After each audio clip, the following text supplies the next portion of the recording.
know right now there's a lot of folks have no clue what those things mean. I know the folks in this room know what they mean, and they know that the importance for the future of all Minnesotans is dependent on we get that right, because this is about finding talent everywhere. This is about providing opportunity everywhere. This is about making sure that every single child that's born in this state gets the opportunities to succeed, because Minnesota's counting on that. So to all of you, thank you for this work. Thank you for being in the space. Thank you for coming up here. Talk to those legislators. I think it's appropriate. Lift every voice. Make sure they hear you, and make sure they know that this is an expectation that you're going to continue to come here. And until we see results, our work's not done. So thank you all for being here.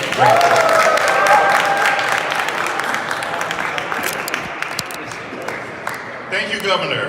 And now I am extremely humbled to welcome Senate President Bobby Joe Champion, the first president, African-American president of the Senate. Let's welcome Bobby Joe Champion.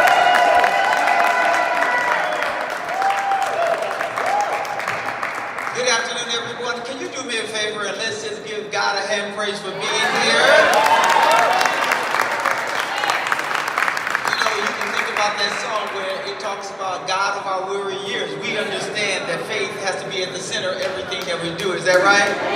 I'm also thankful to see the wonderful Mayor Carter over there. Can we give him some love as well? And can you give our governor some love? And of course, you got some other folks that are going to come up right after me. So I'm going to try to make sure that my comments are brief. But first of all, good afternoon. I am Minnesota State Senate President Bobby Joe Champion. And I'm proud to be here today to take part in African Heritage Day on the Hill, sponsored by the Council for Minnesotans of African Heritage. With that being said, can we give Linda Sloan and her team a hand? I want to start by thanking them for their critical role and the critical role that they play in advising and informing state lawmakers on how the policies we make impact Minnesotans of African heritage. And the council has helped us in so many ways, and I'm just really excited about that. But like me, when you think in terms of all the work that we have to continue to do, they understand that despite historic progress, there's still a lot of work for us to do. And when you think in terms of critical issues, and I heard the governor talk about education, higher ed, building wealth, right? All those things are important. And as Minnesotans of color, it is really important for us to become a larger part of Minnesota's fabric and make sure that our presence is felt and known. So I am happy that you are here today, because this is the people's house. How many people are excited to be in the people's house? And you know what? Most people want to think of us as a deficit, but we bring lots of assets to this great state and this country. When you think in terms of jobs and entrepreneurship, you cannot get by with your daily lives without walking up or being affected by a stoplight. And that was an African-American man that invented that stoplight. So we know that we come from fabric of entrepreneurs and of people who do just extraordinary things, whether it's in art, education, you name it. But I want you to know that one of the things that I'm in charge of is I'm the chair of Jobs and Economic Development. And so we know we had Black Entrepreneurs Day, but we've been doing that before anyone else thought about it in 2015 and 2016, because we wanted to make sure that we know that a social program is a great thing, but the best social program is a job, is an opportunity, right? And our small businesses are the backbone of our economy. So we got to make sure that we are investing in women and black women and black men and other people of color, because they bring something great to this wonderful country. And you know what? At the root of this is, guess what? Is housing. Because if you have some place to live and to grow and for your kids to grow up, there's better educational outcomes, is wealth building, and I'm here to tell you that we have to do everything to make sure that people are stabilized. Is that right? And that's stabilized with affordable housing. Affordable housing. Do you not know the average cost of a home right now is $400,000? Think about that. $400,000. And if we want to make sure that people are able to build wealth, then we have to make sure that we invest in housing, invest in first-time home buyers money, and all the things that it takes in order to make sure that we are not just renters, and renting is okay, but if you want to buy a home, then you should be able to do that, right? Now, the reason why I say that, and here's the last thing that I'll say, last two things really quick. One is the reason why home ownership is important for all the reasons that we said, but do you not know that the gap between whites who own their home is, they are at 77%, and African Americans are at 29%. That means 3 out of 10 black people own their home. We have to do better. And we can do better, and we're here to tell this state government that we want them to do better. And I do see in the audience there none other than Reverend Alfred Babington Johnson, who's trying to hide behind someone over there. And even though if I said Howard University, he would say, see what, that's what I'm saying right there. Melvin would be upset about that because he graduated from FAMU. But think about this. Education is the threshold to improving our quality of life as well. And we have to make sure that every kid has an opportunity to grow up and fulfill their God-given dreams and aspirations. And the only way that happens is if we work together in order to make sure that we have a strong educational system, that we have a strong higher ed system, but we also have to make sure people have housing, but also that they have the opportunity to build wealth. So thank you so much for being here, and let's thank the Council on Black Minnesotans for all their work.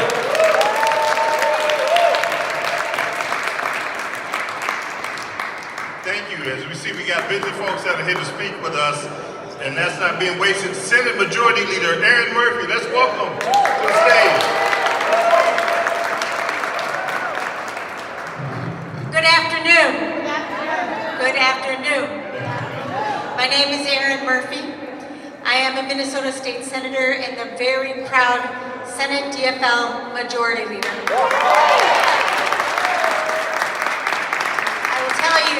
It is no easy feat to follow President Bobby Joe Champion at this podium, and he is a beacon for all of us in the Minnesota Senate. I could spend my minute here with you talking about all the things that are difficult right now in America and what we face in Minnesota, but instead I want to root us together in the hope and strength of our caucus and our members. We often talk about representation in this body. Well, I am lucky to be a part of a caucus that has deep representation. And instead of me speaking to you, I'm going to invite my colleagues to take this time. First, Senator Omar Fateh, the Chair of Higher Education. Hello everyone, my name is Omar Fateh. I represent Southside Minneapolis, and I am a member of SEMA as well. All right. I want to first say thank you all so much, and I appreciate our Majority Leader for introducing me. I can speak on many of the successes that we got done the last 2 years, but I want to focus on one thing as the Chair of Higher Ed that we got done in partnership with all of you and in our coalition, and that's the North Star Promise. When I got selected to be the Chair of Higher Education Committee, one of the first things I heard, and I heard over and over again, was that we need to tackle college affordability. We got to make college more affordable for our students. And this disproportionately affected our BIPOC students, right? They shouldn't have to go to school and be burdened with lifelong debt with loans and interest and never being able to pay back off. So what did we do? We got to work.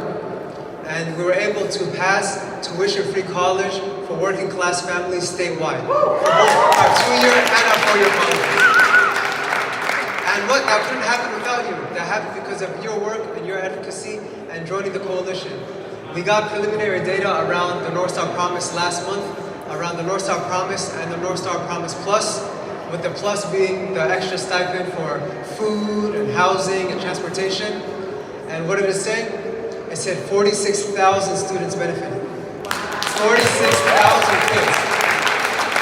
That's not just impactful, that's generational change we're creating, right? Generational change.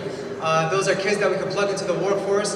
And by the way, for the first time in 14 years, we've seen an increase in enrollment across all of our campuses, right? So I'll leave it at that. I want to say thank you all the time, and let's keep working. Thank you. In the class of 2022, we elected the first black women to the Minnesota Senate. My very dear friend, the very witty, smart, and powerful Senator Erin May Quaid. Thank you so much. I'm so happy to be here with all of you. I am also part of SEMA, and one of the first things I ever did with the council was come for the United Black Legislative Agenda back in 2015. And it was the first time we started putting an agenda together for black Minnesotans to address our needs, to address the things that we were coming to the Capitol for. And we got to work with President Champion and a whole host of other legislators on that. But now I get to be senator. Senate District 56, Apple Valley, Rosemount, Egan. I'm so proud to serve. And in particular to be among the first black women elected with Senator Zainab Mohammed and Senator Claire Hoover-Baten. We are in a historic time, and probably not in a good way. We're watching attempts to resegregate society and claw back the progress that we have made to be a multiracial, multi-faith, multi-generational country. And I'm not going to be part of it. I'm absolutely not going back. And I don't think you are ready to either. And so I'm so glad you're here today because we have a lot of work to do going forward. I had the honor and privilege of being the chief author of the READ Act, which is the literacy bill where we invested $100 million into making sure every Minnesota child can read. It was huge. Thank you for clapping for literacy. And part of that effort was to make sure that our curriculum not only is teaching kids how to read in the way they learn how to read, but with culturally responsive material. Something that, unfortunately, some members of this legislature are trying to undo, but again, we're not going to let them do that. And as we head into conversations about budget cuts, I want to leave you with this. There are going to be a lot of people moving forward who are going to say, we can't afford to do disability services anymore. We can't afford to do housing anymore. We can't afford to do support for small businesses anymore. And I'm here to tell you, we can't afford to give large corporations tax breaks anymore. That's what we can't afford. We can't afford to give data centers owned by billionaires tax breaks anymore.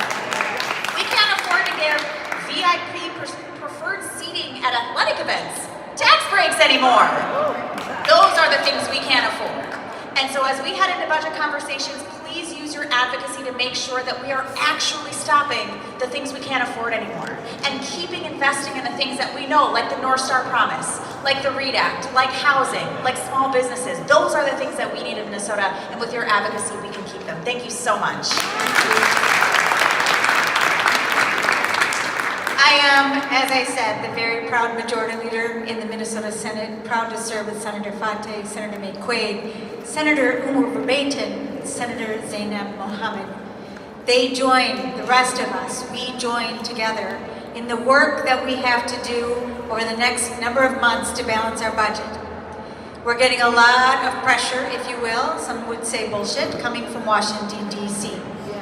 It's chaos, it's uncertainty, it's cruel, it's corrupt. We are going to stand up. We're going to stand up. We are going to stand up. We're going to ask you to stand with us. We're going to need you to stand with us. And if it looks like we're going to falter, you give us a nudge, okay? Because our job is to do right for the people of Minnesota, regardless of whoever's in the White House. And we are committed to the people of Minnesota and our future. Thank you so much for having us today. We'll see you soon.